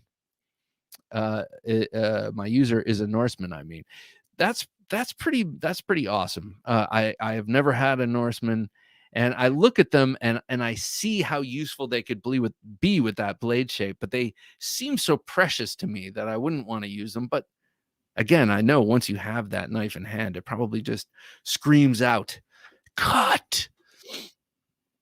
Walt Gilbert says, I have 3 speedy hobby pursuit habits. Scotch, guitars, and knives. Very nice. Knives have supplanted guitars, and Scotch is expensive. None of my collections are top shelf, but I'm proud of them all. Those are 3 very rounded things. Guitars, I know, is a rabbit hole. I've seen my brother go down that rabbit hole. Guns, cars can be terrible rabbit holes. Jeeps and motorcycles and all that kind of stuff. D-Bass says, Bob, I'm not sure where you live in Virginia. I'm sorry, I keep having my headphones keep popping out. I'm not sure where you live in VA, but hopefully you didn't get stuck in that mess on 95. Nope, by Fredericksburg on Monday and Tuesday. Luckily, I'm rarely out, so I was able to avoid it. No, I was not. I'm further north, but we got slammed, but we had plenty of warning. I can't believe people 27 hours in a freezing car on I-95. I always call it the kill corridor, and my wife doesn't like that because I always see society breaking down when I drive on I-95, and then I see into the near future of people getting out of their cars and killing each other in mass, and it's just a horrible. I hate I-95, so try not to drive on if you don't have to. Lately, I collect knives to use them to open boxes of new knives. James, that is the low temperature fever, I think, of a knife collector. Addicted to Knives says, I'm going to start building a knife collection pretty soon. Somehow Addicted to Knives, I think you've already started, and you're sandbagging us right now. On the Edge, $5. Thank you, man. I appreciate that super chat. Cheers to your next Walmart knife. Thank you, man. Thank you. I've got taste. It ranges all over the place, but it's taste of some sort. I appreciate that, man. Thank you. Cue Ball says, I carried a great majority of my collection. So so do they always see each and every day? Okay, so they always see use each and every day? Nope. But at least I have a knife on multi. Yes, okay, so that's something I think about too, because some days I'll be like, okay, what am I carrying? Don't pat yourself down, and don't look. And if I can't remember what I'm carrying, it's because I'd never had occasion to use it, which is frequent. Hey guys, knife modders, how you guys doing? It's Lindy and Richie. Hey guys, we should have your turbo finished up here in the next few days, Bob. Ooh, I cannot wait. I cannot wait. This is gonna be cool. So Lindy, Lou, and Richie work together. They are each other's better halves. They work together as knife modders out in California, and man alive. So they've been doing it as a hobby for quite some time, but now they're going at it balls to the wall. And by the way, that is not a reference to testicles. That's a flying thing. Bombers, balls to the wall, going all full out. They're going full out. And I sent them my Monterey Bay Knives Turbo, designed by Peter Carey, knife that is so cool, but was just a titch too plain. And I always wanted a green anodized handled knife, and with the black blade. So they're doing it up, and they're going to do a little something extra, or not extra, but put their own spin on the clip and the backspacer. And I'm very excited to have their work in my collection. And that knife, incidentally, will be a really cool combination of people I have interviewed and met while doing this show, having something to do with that knife in particular. Three different parties. Pretty cool. Todd Carr, good to have you here, Todd Carr. Definitely a collector, but some get used and almost abused a lot more than others. Some have to sacrifice for the others, like the Cold Steel Trailmaster. I have over the years just thumped on, relentlessly, even though I've gotten many other knives like Big Bark River Bowie knives I could be thumping on now, but I'm like, I've been thumping on this for 20 years. I guess I'll just keep thumping on this and keep the Spark River for the next 20 years, Bobby says, I used to be a clothes horse. I dropped 3 bills for a nice shirt or a G for a jacket. Yeah. Which tickled my fancy. Now I have a closet full of gorgeous clothes that I never wear. Yeah, man. That's what this. So I get the clothes horse instinct. My father is a bit of a clothes horse, and I have I don't want to say an obsession. My wife would say, but I love jackets. It's like, there's a great, unique, cool jacket that can be, your peacock feathers or armor for your soul for every 5-degree range. Like, I mean, you can get a jacket. There are a lot of cool jackets out there. I feel you. Well, take some of those shirts and stuff and sell them on the secondary. I know there's a clothing secondary market. Sell them and get some knives, man. You'll use those. D Legal 95 says, hey y'all, well, how you doing, D Legal? Good to have you here, man. Redacted, speaking of knives in boxes, back in the late 90s, I gifted my dad a brand new first issue Gerber production Paul knife. I'm unfamiliar with that. Today he presented it back to me. How cool. Totally brand new. It was a lovely moment. That is really cool. That sounds like a lovely moment. I love it. Yeah. Greg or Ortiz. I'm sorry. That just got me all sentimental. Thank you for sharing that with. I appreciate it. Greg says, came home today to my Benchmade's custom station knife and EMP EDC Nimble. Feels like Christmas again. Awesome. Wait, but what's the custom station knife? Is that a chef's knife? But the Nimble, congratulations. That's a cool pick, and I know there aren't a lot of them. Michael says, I carry and enjoy my USA made blades the most. Me too. Even though lately I've been on a Chinese tear, getting these Civivis and stuff, still, like, for daily carry, it's almost always American. It just because I'm like, I'm gonna carry American today, but those just happen to be the knives that I love the most. So yep. And then, we've been talking a little bit, all things, this is sort of a half topic of discussion, half state of state of the collection. All of these, wait. Bobby says, but with knives, I can always take them out, admire them, fondle them, and fidget with them. Maybe threaten my wife. Oh my lord, when she gets too mouthy. So what I was gonna say about this whole thing is that they're not just double-edged knives are not just for fixed blades. So I have plenty of knives that I also cannot use because they're illegal, like these double-edged knives. And then these are doubly illegal because where I live, you can't have a switchblade you can't have an automatic knife and you can't have a double-edged blade. So that's a double whammy. Can't take it out, can't carry it, can't really use it. I'm sending my titanium shaman to the modders here soon. Awesome. Oh man, I bet you've been watching their work like I have on Instagram. It's just beautiful stuff. Walt, thank you so much. Thanks for indulging us all. What are you talking about? Thank you for indulging me, sir. I appreciate it greatly. I really do. Not just the super chat, which I definitely do, but just the hanging out and spending your time here. Blade Hobby says, does having 12 knives count as a knife collection? Yes, it does. LOL, I prefer having a small amount of knives. Makes easy choice with what to carry. Well, Blade Hobby, yes, I would say 12. And as a matter of fact, do you remember Blade Thursday from, I don't know, maybe 10 years ago, 10 to 8 years ago? I think they were prominent for a while and then they just sort of kind of went away. But it was two knife guys and I can't remember their names and I'm not sure they might be present in the community now under a different name that I'm unaware of, but I remember them saying that 12 was the number. If you have like nice knives, 12 is the number. Like when you get 13 you should get rid of one. And our good friend Bryce does that. Blade Addict does that. Everyday Blades, how you doing, man? Everyday Blades checking in. Well, good to have you. Everyday Blades.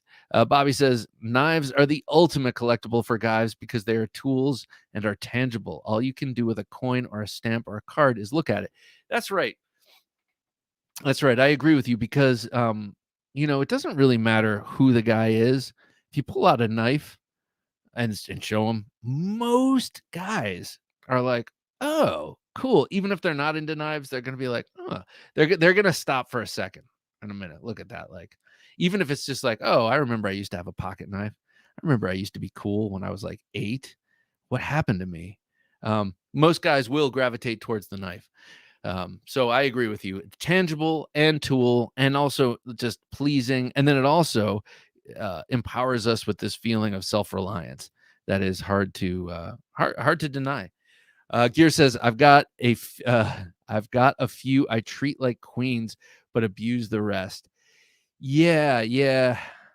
So, but are they safe queens, Gear? I mean, like when you say you treat them like queens, do you actually mean you sequester them away and don't take them out? Or do you mean like when you carry them, you have something else to do the cutting, but you're carrying the knife just to like, because I do that a lot. I take my queens out in the carriage all day long, the meat carriage. They come with me, but I'll take something else to cut with. Blame Dexter says, damn near all of my hobbies are expensive. PC, video games, knives, paintball are the main ones. Paintball, I've never done. That looks like a freaking blast. I don't know why it's never happened and why I have never made it happen, but I need to do that here soon. BD Swaim, good to have you here, BD. Knives are greater than NFTs. Yes, most probably are and probably worth more. But you give me an idea. No, you don't. I still, how many Joe Rogan episodes on NFTs have I listened to? I still don't get it. Maybe I do a little bit. Ian G says, hey, Bob, I'm making my round. First of all, hello, Ian. Always a pleasure to have you here. Making my rounds, telling anyone who cares to listen. First 2022 knife purchase. Go Nagarius. I'm so excited. I care. Don't tell your girlfriend. Don't tell your wife. Don't tell your mom. Don't tell your, your coworkers. None of them give a shit. Tell us, and we will tell you that was a good sound purchase. You got an Arius, you got a Koenig Arius, and I don't know what you paid for it, but I know you got a screaming deal. Good job. They're not easy to come by, and you got one. See that? I should charge for that service. You spend a little bit too much money on the knife. You call me and you send a little fee, and I help you justify it. And for a greater fee, I'll do it on speakerphone. For your wife too. Q Ball says, I recall snow in Seattle would shut down traffic for hours only after an inch drop. Gone are those days, thank the Lord. That is funny. Yeah, it's the same thing. And I funny thing, in the county I live in, it's a very, very large county with a lot of people and a lot of money. And when a snowflake falls, they call school, because there is such a wide variety of types of neighborhoods. There are some incredibly well off and some incredibly not well off. And to balance it out, they're like, we're just going to cancel school because some people are finding it difficult to get to school. And and then there's like, oh, today we're doing remote learning. And it's like, well, my girls aren't in that school, so I don't have to worry about it. But, to me, it's like remote learning, whatever that is. I'm sorry, that's just video games as far as I'm concerned. It's just video games they're doing. Kevin says, I have my knives in 4 knife drawers by color. I pick a knife from the drawer every morning for the right pocket, and then I choose my left pocket slip joint. I pick my knife wallet by color, all coordinated. See, Kevin, I think Kevin needs a little bit to get into fashion too. This because, okay, you're coordinating your EDC, and then it's not such a far stretch to be like, all right, leather slip joint needs to match the leather belt. And we all know our leather belt has to match the leather of our shoes or boots. And then, the shoe and boot leather color can't clash with so you could see how coordinating your EDC could ripple out into the entire look. Gene and Kayla Johnson, good to have you here. Late as shit. Well, indeed you are, sir, and possibly Mrs., but probably not. James says Arius is always a good purchase. Yeah, I have a little bit of FOMO about the Arius. I do love that knife ever since I had a chance to pick it up. Hawaii Knife and Gear. Oh my God, dude. Well, first of all, Knife JPEGs was thinking about it today. I will think about that and see if I know what you're talking about while I compliment you on that gorgeous knuckle duster you carved for Jared. Oh my God. Beautiful, man. Really beautiful work. Koa wood. It's interesting stuff. Blade Hobby says, I used to be a sneakerhead. Oh God, that's dangerous. It's like watches. I think being into sneakers is like being into watches. Sneaker collector, but knives took over everything. My wife's cousin, young cool guy, has a sneaker collection that is insane. And if he needs money, he'll just peel off like peeling off a bill. He'll just like grab a shoebox, and he's got his people. He knows how to sell it, just like knife guys know how to sell a knife when they need to. And boom, there it goes. Kevin Moore, thank you, man. My knife health is happier since subscribing. Well, my gosh, man, thank you. I'm honored, and I know Jim is too. Thanks very much, man. I appreciate it. And also, thanks for being a part of the conversation and speaking up. I love it. We've had a lot of people speaking up tonight that I haven't heard from before, or maybe they're new. I know that I've gotten a bunch of new subscribers thanks to Jared Neve and his really awesome Mr. Amazing giveaway with the 3 Grail knives, the Rockstead shoe, the Shirogorov, and I can never remember what the model name is, and the Hinderer Bowie. All 3 of those are amazing. And 2 of them are over $1,000, and I think the Hinderer is definitely approaching that. So just amazing. Anyway, part and parcel of that giveaway was, if you want to be a part of that, you had to subscribe to my channel and 9 others. And I really appreciate that, because a lot of people have come our way, and hopefully a lot of people stick around. Blame Dexter says, can confirm my senior year was all virtual. Dude, I was playing video games the whole time in class. Oh man. Oh, I was half kidding, but yeah. Well, Blame Dexter, I'm sorry to hear that, man, but that's the tribulation for your generation. You know, everyone's got one. I'm not sure what Gen X's was, but I know we had some bullshit to deal with. I don't know if it was as bad as yours though. And plus we didn't have social media, thank God. My God, I'm already seeing my daughter start into that you know, not social media, but just texting. And then man, imagine a bunch of young hormonal girls misinterpreting texts. I mean, shit, I'm an old 50-year-old guy and I misinterpret texts. Like, why did he capitalize here? You know, get over here. Like, what? So imagine a bunch of girls misinterpreting 50 million texts because they can type so goddamn fast. Patina Turner says, I got a $300 knife, but won't buy pants over 25 bucks because screw that. Ah, that's so funny. Yes, that is funny.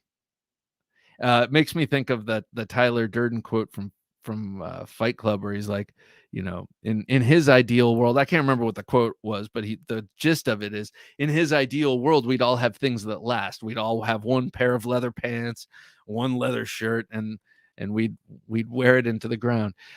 Be the example. Good to have you here. Happy New Year, Bob. Well, thank you. Happy New Year to you. How would you suggest to connect to other knife friends in your home area country if you don't use social media? Well, let's see. I think one way you could do it is, now these are all big. I don't know where you are, so these are all big.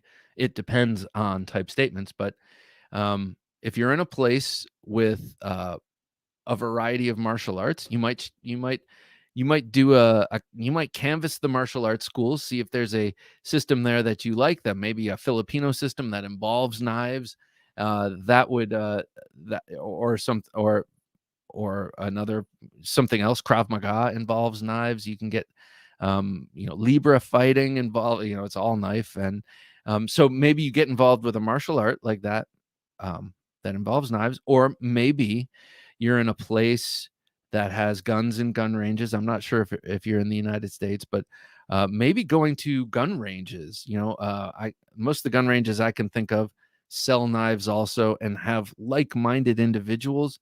They might be more gun guys than knife guys, but and I'm sorry I don't have more suggestions, because this is where I've met knife people, you know, this and martial arts. You know, those are the two places I've met knife people, and it's been awesome, you know, doing this channel and doing this show and meeting all you people, because, you know, God, my wife was getting tired of it. It's been, you know, all the years I've been with her and many before that, and you know, so I hope that helps you. I'm trying to think of what else. There are meetup groups, but I think that they generally tend to use social media to coordinate. I have never gone to a local knife meetup. I think there have been some, maybe not right around me, but kind of, you know, within a couple of hours, where people just show up to a diner and get dinner, and they just lay out all their knives, and just, that looks like so much fun to me. Cue Ball says, Patina, Goodwill for clothes leaves more money in the pocket to fill said pockets with knives. That's right. That's right. Couldn't agree more. And those knives will get all torn up. Selling NFTs of knife pictures. Why the hell was I thinking about the fucking metaverse? Stupid people have money they don't want. It is true. It's true. Yeah, that whole metaverse thing, and the whole, I could see us going down so quickly and easily, is terrifying. I feel like people already want to be there, and they're just waiting, twiddling their thumbs for the technology to arrive, and then they are out. Put me in my little jellified container, and hook me up to the wires I need to survive and to charge your batteries, and let me just go off into the matrix and be a hero. Hollywood Tactical says, I have so many sub collections. Rambo survival knives. That's an awesome sub collection. Pink knives, neck knives. That's a good one. Unique deployments, odd locking types. I used to have one like that, and then I got started. budget machetes, glow-in-the-dark, ultra-tactical defense. Dude, I love it. I love sub-collections, and the Rambo survival knife sub-collection of all of those just sounds awesome. Just got out of the hospital again and had to nap, missing most of the show. Do you work? Are you a medical professional? I hope you are, and you're not in the hospital for other reasons. And if you are, we're thinking about you. Hollywood Knife and Gear, thanks. The Koa Nux. Did you see the Koa folding smatch it I did for Love Them Knives? No, that sounds awesome. I love a smatch it. Start a meetup group locally. Yeah, but Scott, do you have suggestions on how to effectively get the word out to other knife guys if you yourself as the organizer are not going to use social media? Craigslist, maybe? I don't think that's social media. That's just a website. And that's very localized. Patina says local knife shows. Yeah, local knife shows. That's a good one. Sometimes, like for me, a local knife show means I have to leave the state, pretty much go to Pennsylvania or somewhere else. But Be the Example says, I'm in upstate New York. In my county, it would be great to make friends and fiends. Yes. Yeah, lots of knife fiends. New York State is beautiful. I spent college in I'm not sure if it's considered upstate, but in Saratoga, kind of a bit upstate, and it's gorgeous and huge and vast, and a lot of it is wild, and I can't understand how the sort of New York City mentality is able to keep that entire state in its thrall. I don't get it. Because it seems like the needs of the greater New York City area are so different from the needs of the rest of the state. And it's kind of similar to where I live. I guess maybe all states have that sort of dynamic. I went to the USN knife meetup and it was a blast. So many blades. Oh, that's so cool. The Usual Suspects Network gathering was it's always in Vegas, and I've never been to one. I used to be on the USN for 1 year to buy and sell. Jared is the man. He was the first knife channel that truly resonated with me. And then he introduced me to so many others, including yours, Bob. Oh, that's awesome. Jared is a super cool guy. He's just salt of the earth, real deal, like no pretense with that guy. Plus, he really knows what the hell he's talking about and is great at freehand sharpening.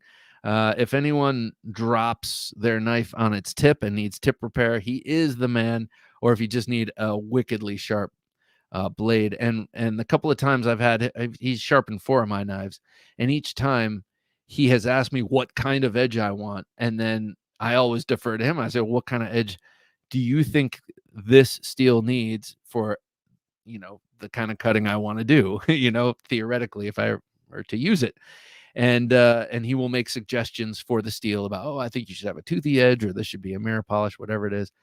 He's awesome. Kevin says, my first knife for 2022 will be the Tucson. Ain't showing up yet, Bob. Still waiting. I know. I got one too, man. I got one too. It will probably be my first knife well, maybe not. It's coming in a couple of weeks. But I am not in a super acquisitive mode right now. I'm not.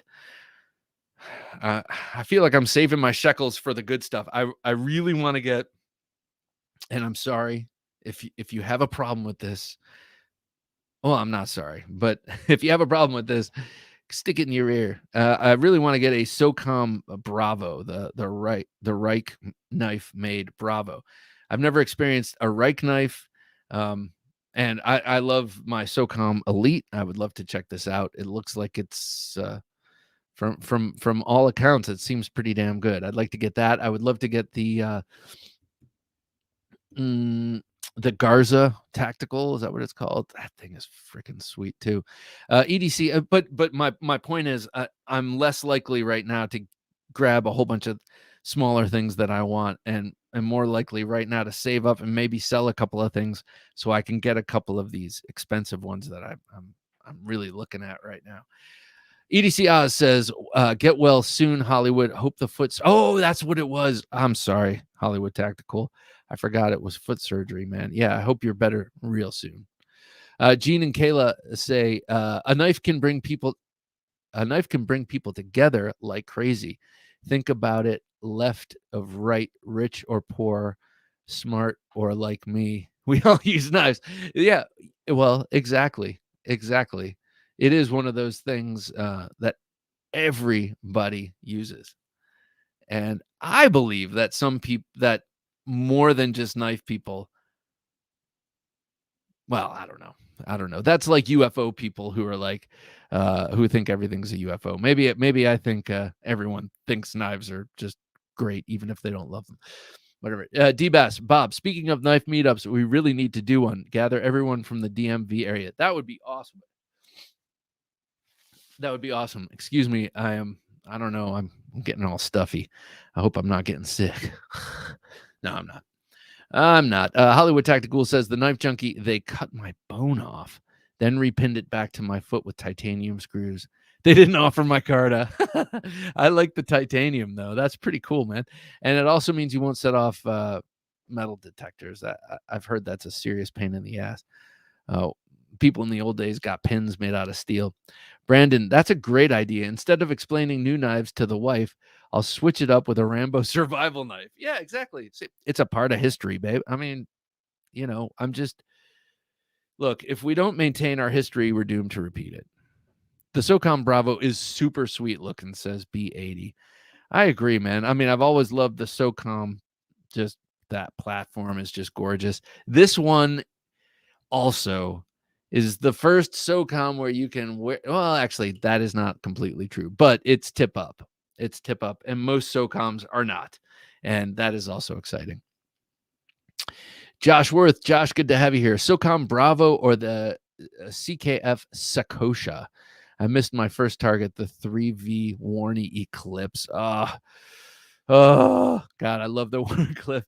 The Eclipse, I have an Eclipse, and I like it, and I think I'm growing to like it even more. But god damn, is it sharp? It's the Tanto. It is so crazily sharp, uh, freakishly sharp for a factory edge hinderer. Not that they don't come sharp, they do, but I don't know. This one just seems crazy sharp. Patina Turner, is it taboo to ask? But if not, were those SOCOM? Oh, what were those SOCOMs going for? I think they're going for 350. I think they're going for 350. Dave, this old sword blade reviews. I'm not sure if he's still with us. He was telling me he just recently got one, and you got to call them. I was like, I've been going to their website. I haven't seen them. When are they released? And he said, no, I think you just got to call them. So that's what he did. He called them, gave them a credit card number, and I guess they're going to send it, hopefully. Durdoy, good to have you here. How's COVID in your neck of the woods? Getting a Tucson TS 325 soon.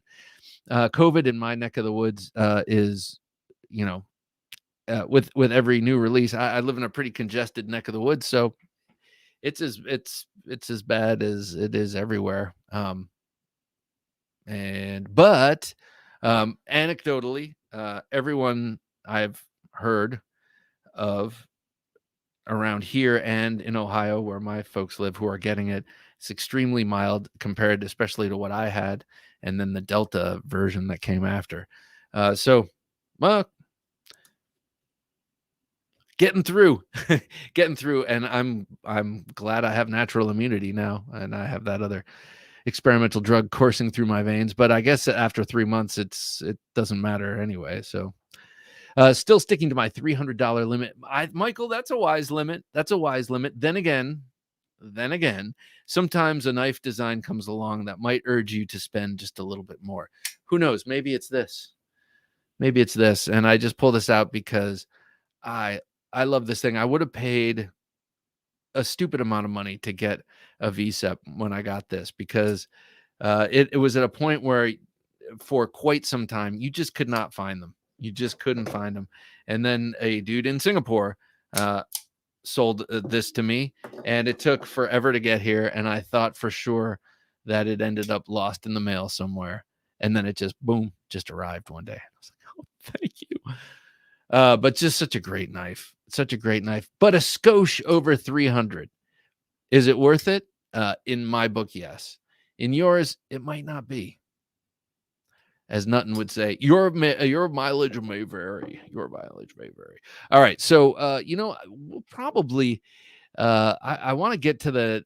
We have an interesting knife fight tonight, but I also think.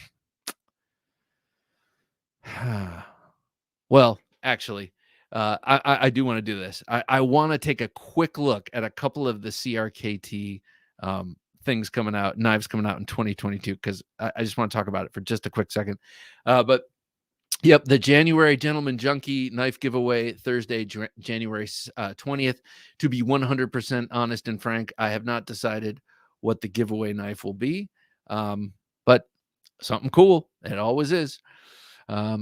So there you have it. Okay, let's just talk really quick. There are a couple of CRKTs in the new catalog coming out that I just want to show, and it's only really because of a theme. Okay, so I talk about this whenever I talk about CRKT. I'm like, man, they really could have stolen my heart years ago if they just developed a different materials philosophy, because the part of their philosophy that I love is that they do just so many collaborations with so many different makers of varying calibers, just great, unique, innovative designs. And so that is something about CRKT that I really love and really respect. But the what I don't really get is why they do it all in such cheap materials. I know it's to sell, and they're not really selling them to knife guys as much. I broke the $300 limit when I paid $500 for a Gen 2 Arius. Worth it. Yeah, you broke it just a little. They're doing them in these materials to sell and make a lot of them. Okay, I understand that, but maybe if you did fewer collaborations but kept the quality of the collaborations high and did them in different materials and maybe made a few of them in the States, you might have a different reaction from the public. Anyway, a cool knife, cool one from Liang Ma here. That's their, what are they calling this thing? Way down at the bottom, I guess. Liang Ma. They have Richard Rogers coming out with a really cool slip joint. They have Eric Oakes, James Williams, Russ Commerce, someone I'm unfamiliar with, but another Williams. They have Rich Alan Foltz. They're all collaboration knives. Lucas Burnley, and then Ken Onion. Let's see, Jim, if we can. So the second knife down, I believe, the silver. I guess it's the third one all day down. It's a silver, slender kind of silver thing. It's a Ken Onion, and I love Ken Onion. I love him. I mean, what's not to love about Ken Onion? But the one right above that, Jim, is it looks just like he was trying to make so if you just this one right here, perfect, thank you, sir. Does it not look like he was trying to go for a 940?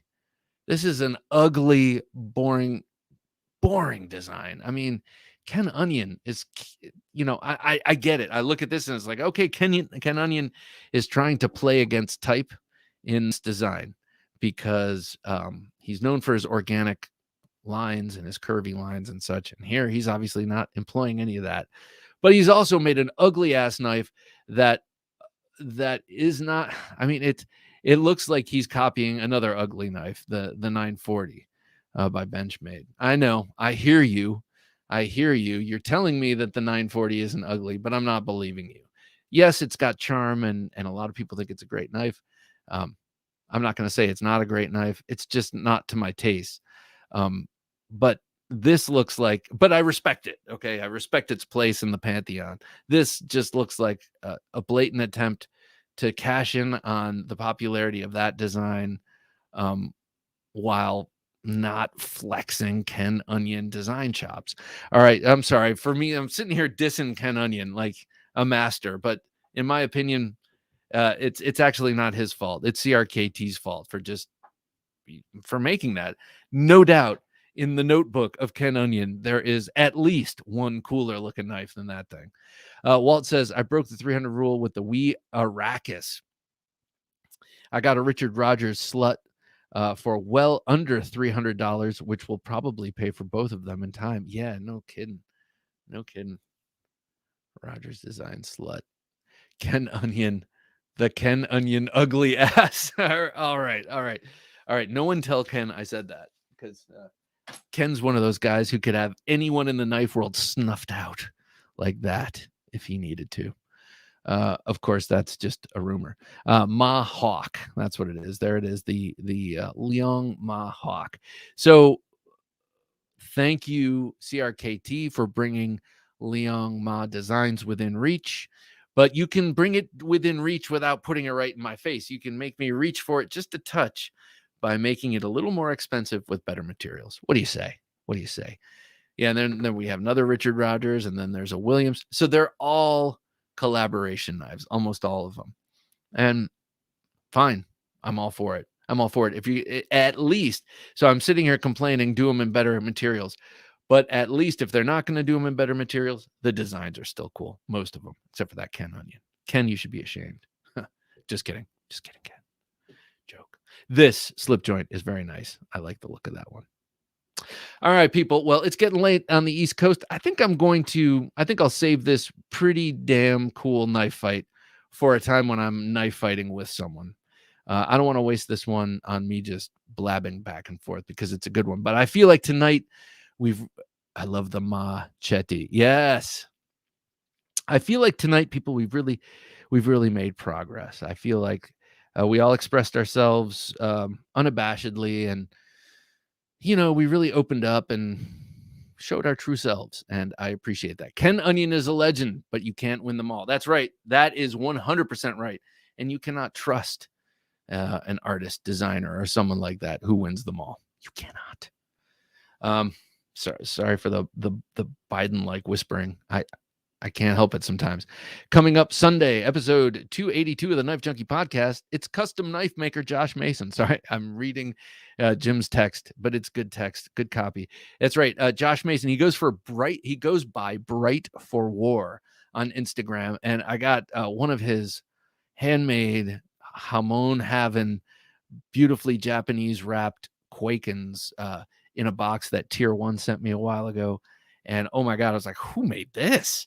And I looked him up, and he's this guy. He's awesome, actually. Josh Mason, very cool guy who started making knives in his backyard and is making some just beautifully modern EDC knives in the Japanese tradition. Gorgeous stuff. Yvonne's good to have you, man. Good to see you. Just as we are turning around and dipping out this fine evening. As Jim suggests, take your phone and scan that little box. For that will bring you to TheKnifeJunkie.com/Patreon. There you can become a member, a patron, and help support the show at any level of monetary support you choose, 3, 5, or 10. And if you are a $10 Gentleman Junkie supporter, that doesn't mean you have to be a gentleman. A lady can do it too. But that means you're instantly